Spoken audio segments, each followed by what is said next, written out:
ng gabi o umaga kung anong oras nyo mapanood ang naiksing video na ito.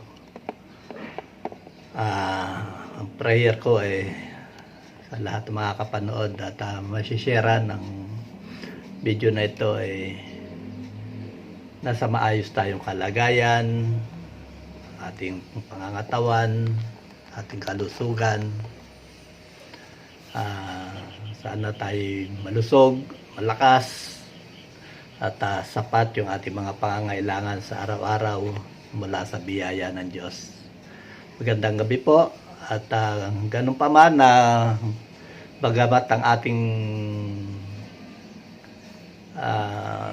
Luzon o ating lugar na kung saan tayo mga namimirmi ay naka-lockdown at dahil sa paglaganap ng virus na saan marami ng buhay ang kinitil, marami ng mga nagdudusa sa mga oras na ito sa iba't ibang bahagi ng mundo. Halos kalahating milyon nang huli kong mag-check kung ang dami ng mga infeksyon ang sakit na ito. Kaya nga sabi ko kanina, ang prayer ko sa mga sandali na napapanood nyo ang video na ito ay napagpala ang bawat isa ng ating Diyos na isang maayos at malusog na kalusugan. Gandang gabi po ating lahat. Ang title ng aking nais na i-share sa inyo na sana ay makatulong ng paano natin haharapin ang ganitong pagsubok ng buhay. Alam ko na ang bawat isa sa atin ay marahil ngayon lang tayo nakaranas ng ganitong klase ng kahirapan sa buhay. Hindi man tayo na tinaanan ng mga oras to ng malakas na bagyo o paglindol o may pagsabog ng bulkan. Gano'n pa man, merong masigit pa na lethal na uri ng virus na yun nga marami ng buhay ang nasawi. Paano natin dapat tignan ang buhay sa mga ganitong panahon? In times of uncertainties, ang pamagat po ng akin nais na ibahagi sa inyo. Sa awit po 46 verses 1 to 3, ganito po ang sinasabi ng salita ng Diyos. Ang sabi ni David, ito ang kanyang pagkakasabi: God is our refuge and strength, always ready to help in times of trouble. So we will not fear when earthquakes come and the mountains crumble into the sea. Let the oceans roar and foam, let the mountains tremble as the waters surge. At sa awit 121 verse 1 and 2, ganito po sinasabi: I will lift up my eyes to the mountains, from where shall my help come? My help comes from the Lord, who made heaven and earth. Ang unang punto na nais kong ibahagi ay may subtitle na Help in Times of Calamities. Hayaan niyo po ako, bago ko ibigay yung positive side, share ko muna sa inyo yung ilang bahagi na aking na bigyan pansin na kung saan minsan ang tulong na pinanghahawakan ng tao ay mali. Flawed hope, unang flawed o mali o error na pag-asa na minsan na siyang pinaghahawakan ng mga tao. May mga gobyerno, may mga pamahalaan na ang pagkilala sa Diyos ay mahigpit na ipinagbabawal. Bawal sambahin, bawal alamin ang kanyang salita, ang kanyang mabubuting pangako, ang kanyang mabubuting mga plano sa buhay ng tao. Subalit mayroong mga pamahalaan. Hindi ko na po babanggitin, pero alam ko may idea kayo kung ano yung bansa ito na nais kong sabihin sa inyo. Malapit lang siya sa atin, sa Pilipinas. Ang mga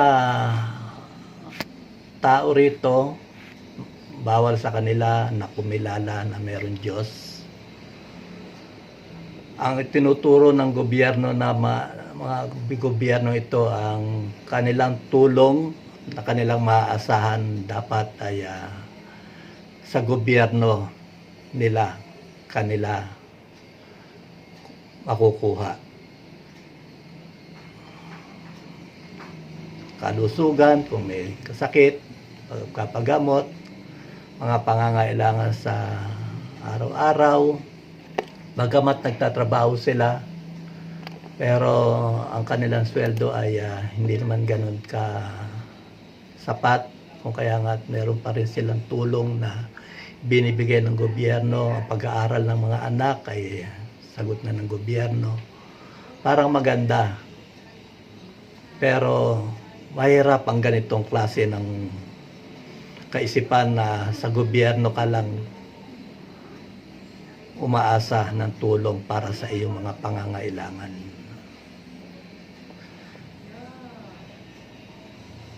Dahil ang gobyerno ito ay nagpapalit, kung kaya nga maaaring susunod na gobyerno may bago na naman siyang paraan ng pamamahala.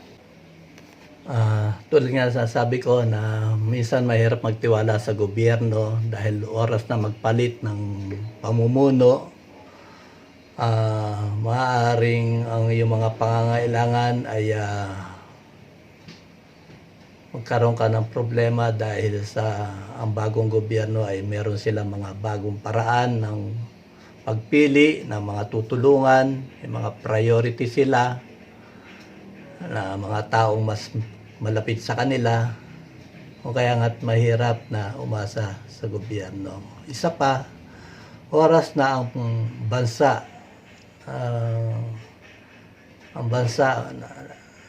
ay dumanas ng mga kalamidad, mga typhoon or earthquake, sigurado ang resources nito ay masiship doon sa mga naapektuhan ng mga calamities nito. At ang iyong mga pangangailangan maaaring maisantabi muna sandali.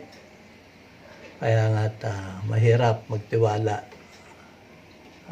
Ang tiwala ng tulong na iyong inaasahan ay nagmumula sa gobyerno. Pangalawang, maaaring nagkakamali tayo ng aasahan na pangahawakan na kung dadaan tayo sa matindi mga pagsubok ay ating kayamanan o ang kayamanan ng iba. Wala po kami nun. Ang sabi sa Proverbs 11:4, wealth is worthless in the day of wrath. Ayon po sa NASB version. Subalit sa ibang version ang sinasabi, wealth is useless in the day of judgment. At sa Hebrew 9:27, ganito po sinasabi, just as people are destined to die once, and after that to face judgment. Tapos po na mabuhay tayo rito, may sinasabi ang Bible na haharap ang bawat isa sa judgment seat ni Kristo. Kaya mahirap po na nakasalalay ang buhay mo ay yung bang sa kayamanan na ito yung tanging tulong na siyang inaasahan mo. So, maaring sa mga pangangailangan mo, ma-enjoy mo lahat ng mga pinaghirapan mo na yan, kayamanan. Makakapunta ka saan-saan, makakain ka ng hindi kayang kainin ng mga ordinaryo. Pero ating alalahanin na may sinasabi na ang Diyos na ang kayamanan ay walang halaga sa panahon ng paghahatol, but righteousness delivers from death. At yun nga, alam natin yan na ang buhay natin ay magtatapos.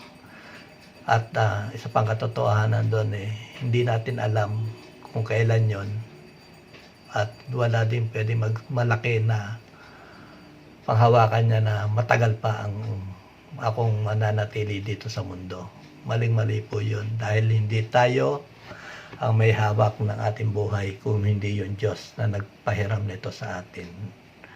Kaya maaring marami tayong maipon na kayamanan sa buhay na ito na enjoy natin. Kaya lang sana nagagamit natin ito nang naaayon sa magagandang plano ng Diyos. Ng kayamanan na ito ay nakakatulong upang ang kaharian ng ating Panginoon si Kristo ay nakakasuporta ang pera nito na ating pong mga naipon. Pero kung pansarili lamang na-enjoy natin ito, mag-ingat po tayo. Dahil hindi po makakabuti yon na pinagpala tayo pero malayo sa kalooban natin na mag-abot din ng tulong para sa mga nangangailangan. Kaya maganda na kung napagpala tayo ng Diyos, ng kayamanan, share natin yan. Dahil yan ang layunin ng Diyos. Kung kaya ang isang tao ay kanyang binibless. Pangatlo po na isang maaring mali ang ating pinanghahawakan na tulong sa panahon ng mga kalamidad religion. Maaring napakasipag natin at kung may mga activities, lalo na sa mga pagtulong sa mga nangangailangan, lagi tayong nandyan, available tayo.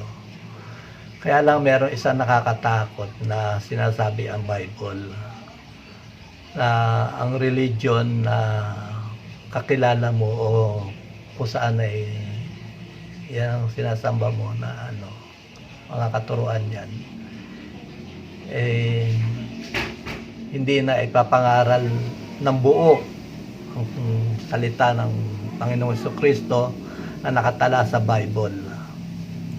Dahil meron sinasabi na ang Isaiah 46 verse 5 to 9, hayaan nyo pong basahin ko. Sinasabi po sa Isaiah 46 verse to 9, "To whom would you liken me, and make me equal, and compare me, that we will be alike? Those who lavish gold from the purse, and weight silver on the scale, hire a goldsmith, and he makes it into a god. They bow down, indeed they worship it. They lift it upon the shoulder and carry it. They set it in a place, and it stands there. It does not move from its place. Though one may cry to it, it cannot answer. It cannot deliver him from his distress." Yan po sinasabi ang salita ng ating Panginoon Jesucristo sa Isaiah.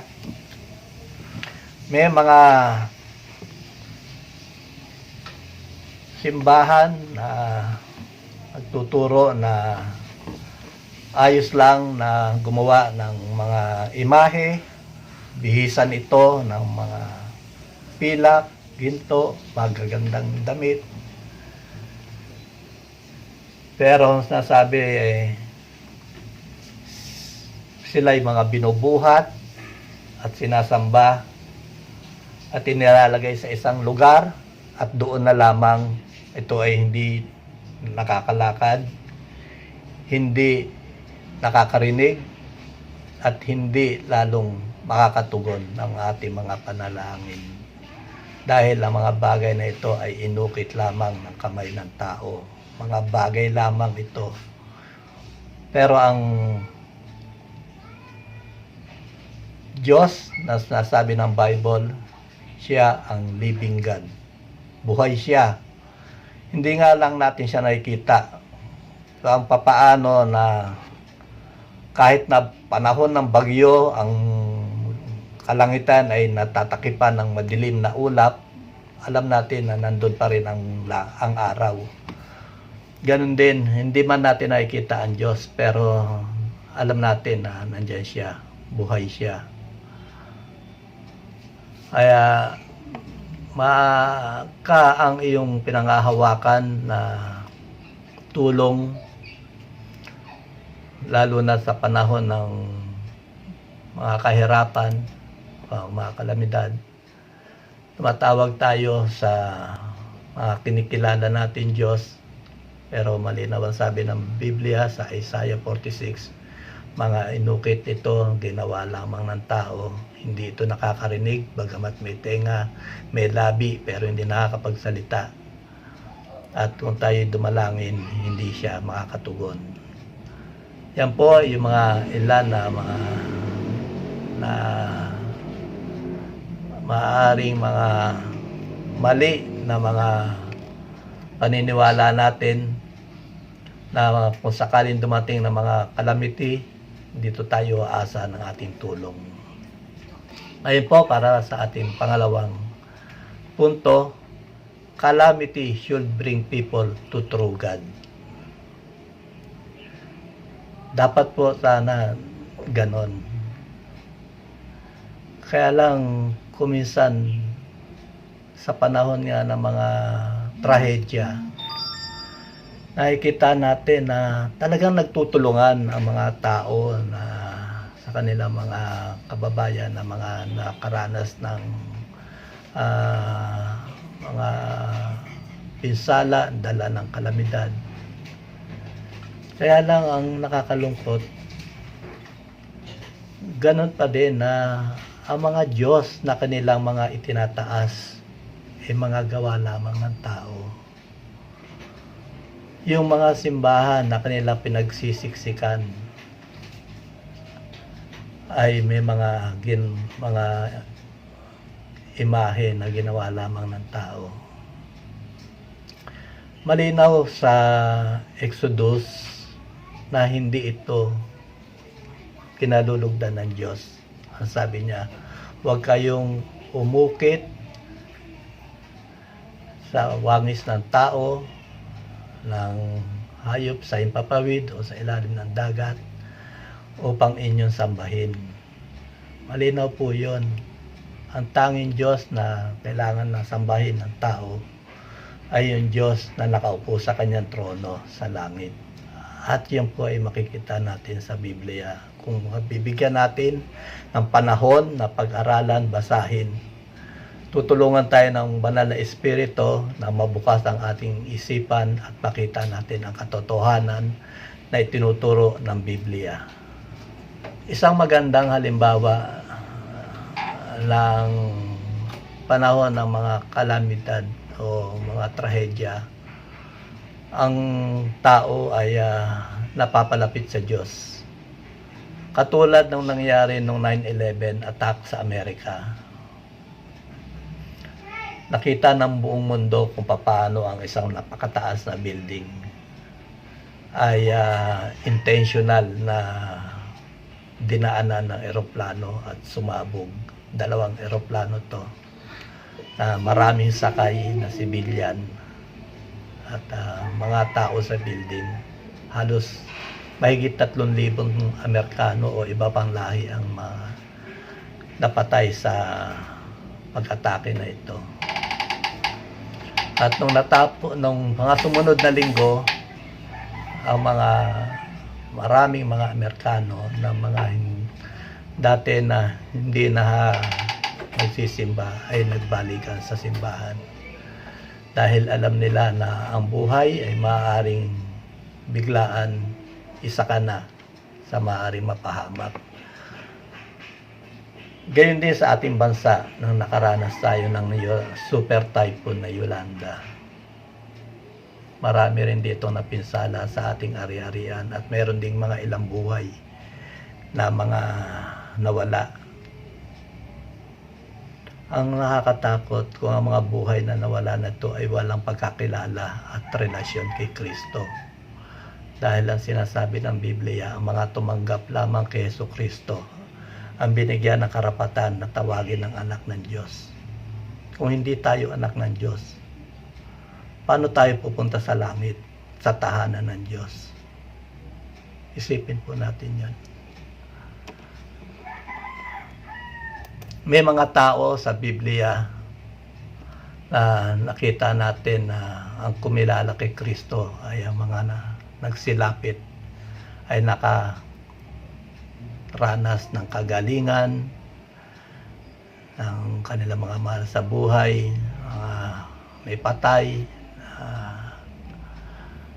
nagbalik ang buhay dahil sa kapangyarihan ni Kristo.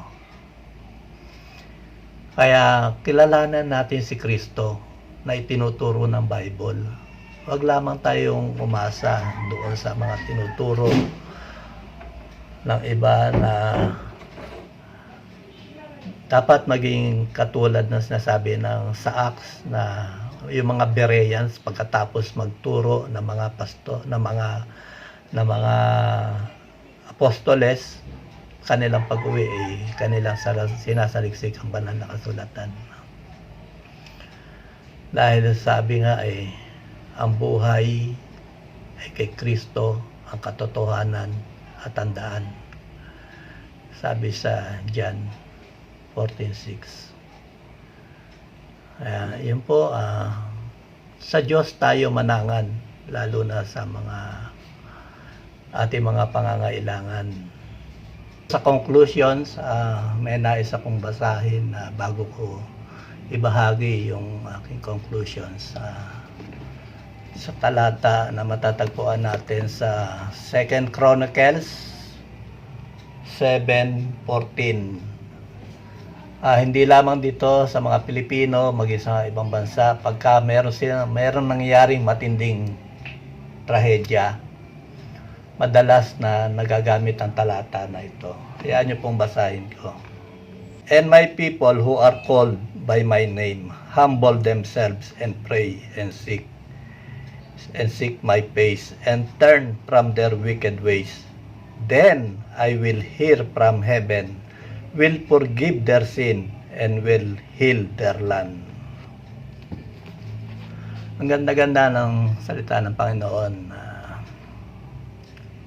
Kung meron kalamidad na nangyari sa isang bansa, sa kaso ito, sinabi ng Diyos sa kanyang bayan sa Israel, na bilang mga Kristiyano, pwede din po natin i-claim ito. Ang nangyayari ngayon sa ating, hindi lang sa ating bansa, kundi sa buong mundo, ay talagang kakaiba. Napakabilis, deadly na virus. Sa ilang buwan lang, siguro sa ngayon may gitna kalahating milyon ang infected at yung huling basa ko kagabi 21,000 mahigit ang patay at marami pa rin ang critical, almost less than 20,000 pa ulit. Nasa critical stage sila. Ang mga leader ng bansa, maging ating presidente, ay nananawagan ng panalangin. At tayo mga Kristiyano, yan ang lagi nating inaano sa simbahan sa pamamagitan ng social media. Hindi man tayo nakakapunta sa simbahan, nakakapag-sharean pa rin tayo dito sa social media. Paano natin tinitignan ang coronavirus na ito? Sobra siyang lethal. Itong virus na ito, laganap na sa buong mundo at napakadami ng buhay na kinitil. At nananawagan ng ating mga leaders at maging ang mga simbahan na manalangin tayo. At tama yon, talagang kailangan na manalangin tayo.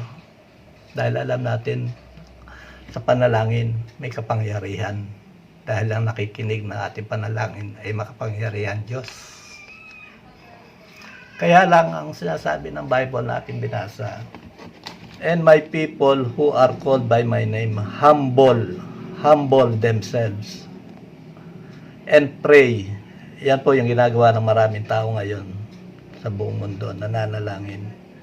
And seek my face and turn from their wicked ways. Then and only then I will hear from heaven and will forgive their sin and will heal their land. Alam natin na mabisa ang prayer. Kaya lang ang sinasabi ng Diyos, papakinggan niya yung panalangin ng mga taong tatalikuran ang mga masasamang uri ng pamumuhay, ng walang pagmamahal sa Kanya. Ito yung mga nananalangin na hindi siya lubos na kakilala. At marami yan. At yung dahil sa nangyayari nga, halos sa bawat pamilya yan, sigurado nagdadasal yan bago matulog, humihingi ng proteksyon. Pero check natin, may sinasabi ang Bible, kung patuloy tayo sa pananalangin, patuloy tayo namumuhay sa kasalanan, hindi makikinig ang Diyos sa ating mga prayer. Kinakailangan na sabi, humble themselves. Hayaan nyo pong i-share ko sa inyo ang isang kasaysayan sa Bible sa panahon ni Jonas. Inutusan siya ng Diyos na si Jonas, inutusan ng Diyos na pumunta ng Ninive dahil hahatulan ng Diyos ang syudad na ito. Dahil sobra ang kasamaan ng kanilang pamumuhay. At dumating na nga si Jonas sa Ninive. Bagamat na una nga maraming siya mga pag-agam-agam. Pero pumunta na rin siya sa Ninive. Makikita natin ito sa chapter 3 ng Ninive, ng Jonah. Na nangaral si Jonah sa Ninive. At ang sabi ni Jonah, magsisi kayo sa loob ng 40 araw, hahatulan ng Diyos ang syudad na ito. Hindi natin alam kung paano, gaano karami ang mga nakinig. Pero sinasabi ng Bible, ang mga tao ay nagsipagsisi, nagpakumbaba. At ganoon din, narinig ng hari at nagpakumbaba ang hari at tumingi ng patawad sa Diyos. Paano yung ginawang pagpapakumbaba ng hari? Hinubad niya yung kanyang robe, simbolo ng kanyang kapangyarihan, at isinuot niya ang saklot na tinatawag para itong sako na magaspang sa balat, maluwag. At pagkatapos nun, naupo siya sa abo at ang kanyang ulo ay nilagyan niya ng abo. Tanda ng pagpapakumbaba. At inutos niya sa kanyang nasasakupan. Walang kakain, lahat ng tao, maging lahat ng alagang hayop. Walang kakain at dumalangin sa Diyos. Hahatulan na ito ng Diyos, sabi ni Jonah, sa loob ng 40 araw. Lilipunin ng Diyos ang bayan na ito. Pero anong nagpakumbaba sila at nanalangin, humingi ng tawad. At nakinig ang Diyos. Pinatawad sila. Ang nais ko lang sabihin, nananalangin tayo, pero patuloy naman tayo sa paggawa ng masama. Patuloy naman na hindi natin sinasaliksik ang kalooban ng Diyos. Sabi sa Proverbs 28 verse 9, he who turns away his ear from listening to the law, even his prayer is an abomination. Kita natin, may sinasabi ang Diyos, ang Biblia. Siya na ang kanyang pandinig ay sinara sa mga katuruan ng Biblia ng Diyos. Maging ang kanyang mga panalangin ay kinamumuhian ng Diyos. Nananalangin tayo. Kailangan natin yon. Dahil sa buhay nito, makikita natin na kung gaano karupok o gaano ka-fragile ang buhay ng tao. Isipin natin, bakit pinahintulutan ng Diyos ang coronavirus? Hindi niya nais na pagdusa ang tao nilikha niya, na hiningahan niya ng kanyang espiritu, nilagay niya ang kanyang espiritu. Hindi niya nais. Ang nais ng Diyos, ma-enjoy natin siya. Pero dahil nga sa sobra ng kasamaan sa ating kapaligiran, sa ating mga karsada, sa ating pamamahala sa pamunuan, ang mga bawat tao, hindi lang sa Pilipinas, hindi lang tayo mga Pilipino, sa iba't ibang bansa, ang itinataas ngayon, ang siyang tama ngayon ay siyang mali noon sa Diyos. At ang mali noon, ang siya ng tama ngayon.